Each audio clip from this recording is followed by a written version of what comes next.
The next speaker is Pakistan. Thank you, Chair.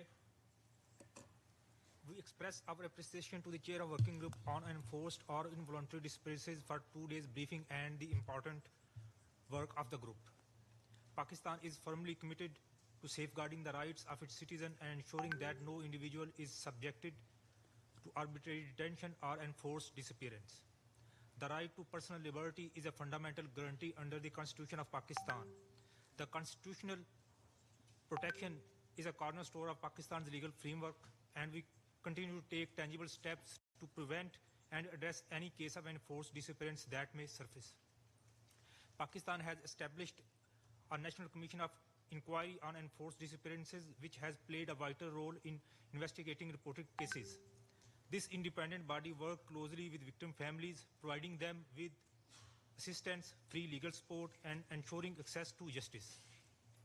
Mr. Chair, since its inception in 2011, the Commission has resolved more than 70% of the cases through its diligent efforts. In addition, our judiciary has been passing judgments in cases of enforced disappearances. Mr. Chair, Pakistan values its cooperation with the UN Working Group on Enforced Disappearances and remains committed to upholding its international human rights obligations. Our continued engagement with the Working Group has led to a high rate of response to the cases referred to us. It is pertinent to highlight that many of these cases involve voluntary disappearance, instances of preventive detention under the law, or even fabricated claims. Nevertheless, we address each case with seriousness it deserves as a priority to protect human rights of all individuals.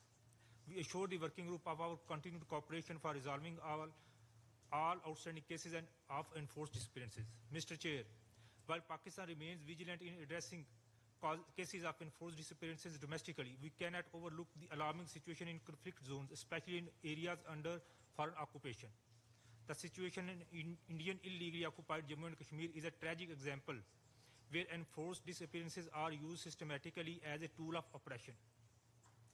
For decades, the Kashmiri people have endured an environment of fear and violence where enforced disappearances have become a hallmark of the occupying force repression.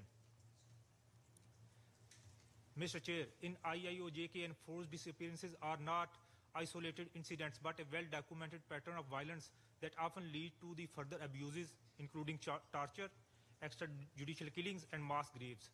Human rights organizations, including the Jammu and Kashmir Coalition of Civil Society, estimates that over 8,000 individuals have disappeared without a trace. In the wake of India's illegal actions on 5 August 2019, an additional 15,000 young men have been subjected to enforced disappearances, exacerbating the climate of fear. The existence of thousands of unmarked graves, which remain uninvestigated by the occupation authorities, highlight the prevailing culture of impunity. We would like to highlight that both the 2018 and 2019 reports on Jammu and Kashmir by the Office of High Commissioner for Human Rights recommended the establishment of an independent inquiry to investigate the unmarked graves in IIOJK.